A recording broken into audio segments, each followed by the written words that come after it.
Hello student, मैं doctor Anju Mittal. BSc part second में हम टिश्यू कल्चर पढ़ रहे हैं और टिश्यू कल्चर में हमने मीडिया फॉर्मेशन और साथ में इसमें एक्सप्लांट से कैसे कैलस प्राप्त करते हैं इसके बारे में पढ़ा। और कैलस एक सेल्स है, एक सेल्स का ग्रुप है जिसमें ऑर्गन का फॉर्मेशन नहीं हुआ प्लांट्स के। और इस तरह से इसमें ऑर्गन कैसे बनेंगे, जैसे कि जड़, तना, पत्तियों का डिफरेंशिएशन, इसकी विकास की या इसके डेवलपमेंट की प्रक्रिया को ऑर्गेनोजेनेसिस कहलाते हैं। कि एक टिश्यू जो अनऑर्गेनाइज है, उस टिश्यू के द्वारा रूट, स्टेम और लीव्स का डिफरेंशिएशन ऑर्गेनोजेनेसिस कहलाता है।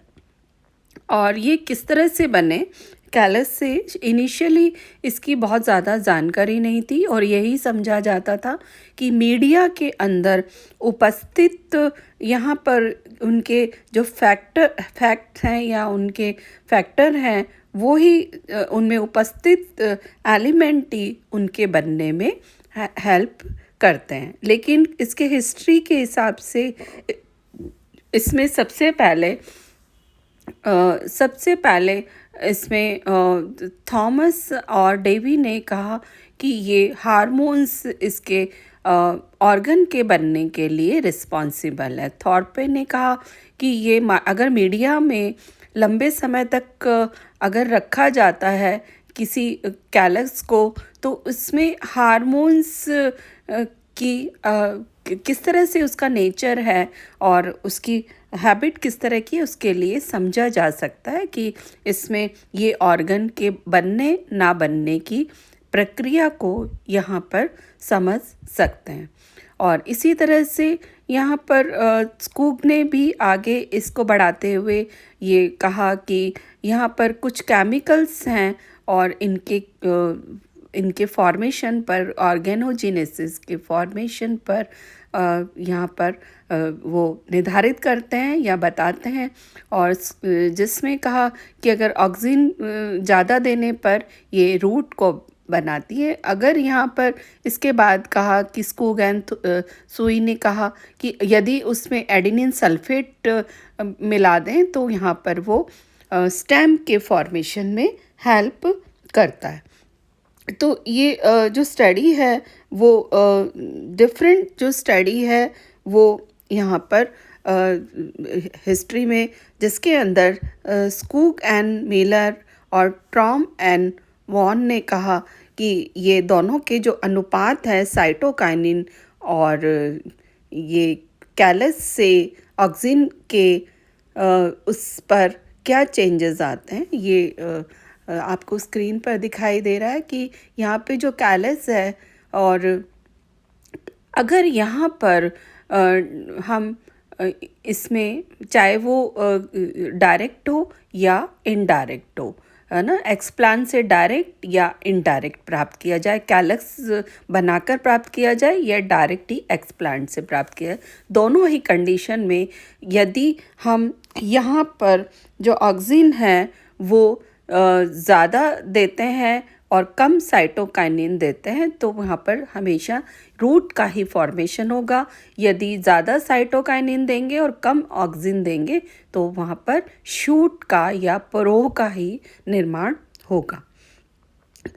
और ये ऑर्गन जो है तो डिपेंड करते हैं इसमें साइटोकाइनिन और ऑक्सिन। इसके अलावा यहाँ पर और भी दूसरे कारक हैं, उनके अनुपात पर भी डिपेंड करता है, जैसे कार्बोहाइड्रेट है और इस पे कुछ विटामिन्स हैं और साथ में ही इनमें विभिन्न एनवायरमेंटल फैक्टर हैं जो इनके विभेदन को या इनके बनने को ये कंट्रोल करते हैं। और यहाँ पर जैसे कि अगर यहाँ पर रूट बन रहा है तो उसको कहेंगे राइजोजेनेसिस, और यदि यहाँ पर शूट बन रहा है तो उसे कहेंगे काउलोजेनेसिस कहा जाता है। और ये इसमें क्या होता है कि डायरेक्ट ही प्लांट्स के कुछ पार्ट्स हैं वो डायरेक्ट बिना कैलस बनाए ही ये नया प्लांट्स अपने उस पार्ट से बना सकते हैं। फॉर एग्ज़ाम्पल जिसमें एडवेंशियस बर्ड्स हैं, उनके डिफरेंट शूट पर बनने वाले ये नया प्लांट्स बनाने के में भी सक्षम होते हैं। और ये इसके अलावा यहाँ पे रूट, स्टेम, लीव्स आदि कुछ पार्ट्स हैं जिनके एक्स प्लांट से डायरेक्ट ही प्लांट का निर्माण हो सकता है। जैसे फॉर एग्ज़ाम्पल ब्रायोफिल्म की लीव्स से इसमें नया प्लांट्स का निर्माण किया जा सकता है। लेकिन ये डिपेंड करता है कि वो उनके कुछ जो फैक्टर है वो डिपेंड करते हैं कि उसमें यहाँ पर उनकी आयु कितनी है, और दूसरा उनके अंदर जो है वो कुछ एनवायरमेंटल फैक्टर उसके ऊपर डिपेंड करते हैं।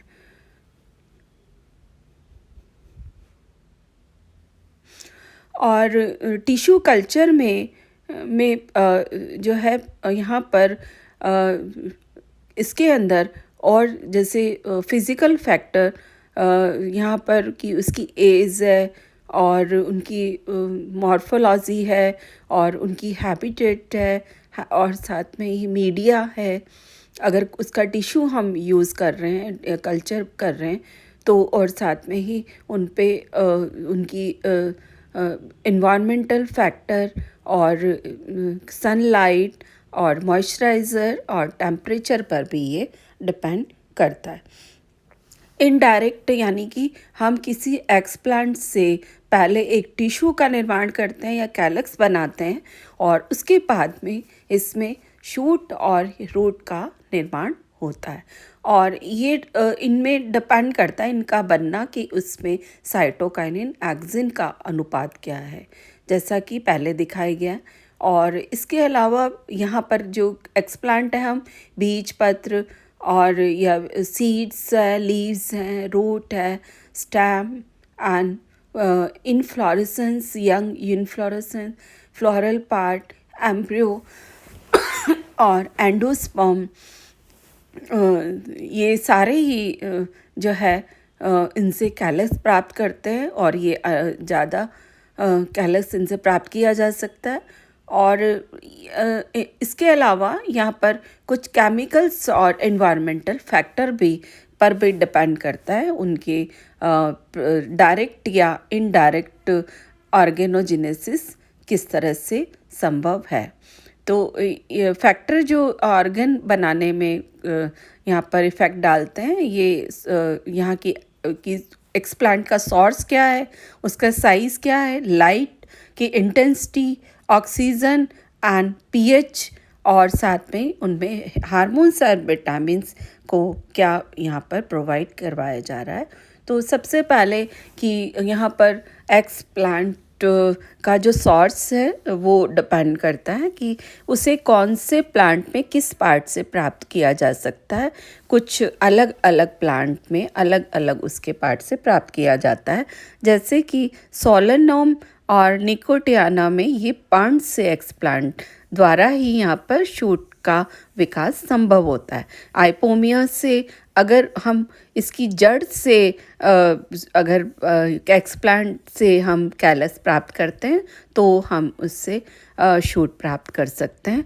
और हार्विथिया के अंदर ये इसके इनफ्लोरेसेंस से हम एक्सप्लांट यूज़ करते हैं।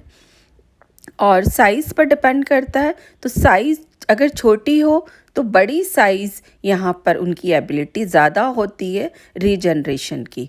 और लाइट इंटेंसिटी अलग अलग जो उनकी वेवलेंथ है वो उनके अलग अलग ऑर्गन को प्रभावित करती है।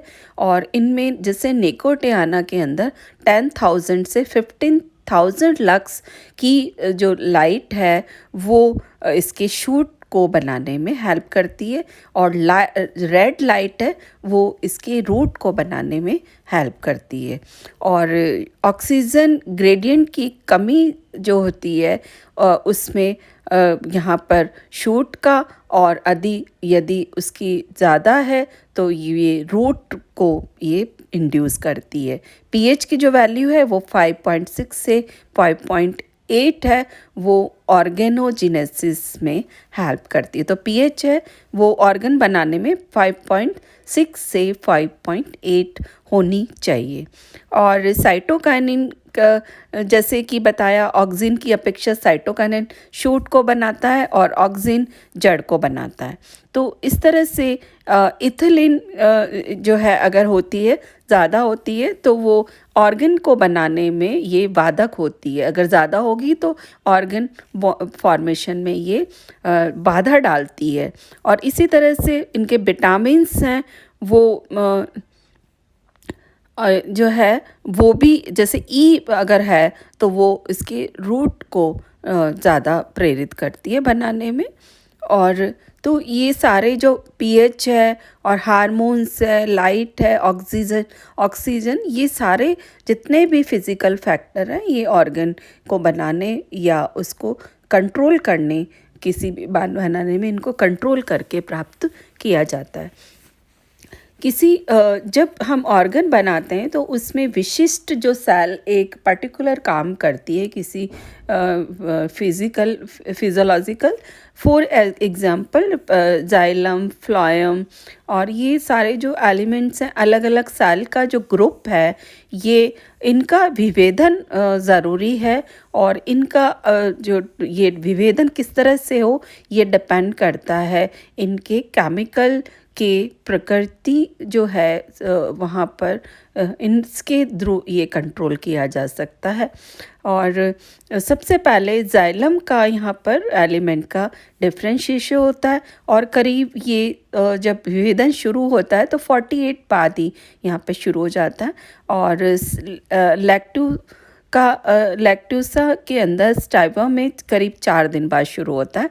और जाइलम की बनने की प्रक्रिया जो है वो माध्यम में साइटोकाइनिन, ऑक्सिन और कार्बोहाइड्रेट ये इम्पॉर्टेंट है। इसके अलावा जिबरेलिन, इथाइलिन का भी होना ज़रूरी है। और फिज़िकल फैक्टर जैसे टेम्परेचर, प्रेशर और लाइट, ये इसके जाइलम के डिफरेंशिएशन पर हेल्प इसके ऊपर इम्पैक्ट डालते हैं। और 35 डिग्री ये टेम्परेचर जाइलम बनने को प्रेरित करता है। और इसके बाद में लिग्निफिकेशन, ये इसके बाद में ये डिपेंड करती है और उनके अंदर लिग्निफिकेशन उसके बाद में होता है। और जाइलम के बाद में फ्लोएम का विभेदन होता है या उसका डिफरेंशिएशन होता है। एक्लिमेटाइजेशन की अगर हमने प्लांटलेट्स प्राप्त किए हैं तो वो उनको उनकी उचित परिस्थितियों के अंदर जहाँ पर ये लगाए जाएंगे, उन अनुकूल परिस्थितियों के अंदर यहाँ पर उनको सबसे पहले ट्रांसफ़र किया जाता है। और साथ में ही उनकी कुछ जो है जिससे हम कुछ समय रखने के बाद में उनमें ग्रोथ होते रहने से और वो उस कंडीशन को वो एक्लिमेटाइट या वहाँ पर वो ग्रोथ करते रहता है, तो उसको कहते हैं हम एक्लिमेटाइजेशन। और उसके बाद में यहाँ पर जहाँ पर भी लगाना है वो उस जगह पर इसको ट्रांसफ़र कर दिया जाता है। तो डायरेक्ट ट्रांसफ़र करने से उनमें प्लांट्स की डेथ होने या उनकी दर ख़त्म हो जाती है। डायरेक्ट प्लांट्स या उनके पोट्स पर नहीं करके पहले उनकी परिस्थितियों में उनको और देखा जाता है, जिससे कि उनकी एनवायरमेंटल कैपेसिटी और उनके अंदर उनकी अनुकूलन दशा को देखा जाना और या ये एक्लिमेटाइजेशन कहलाता है।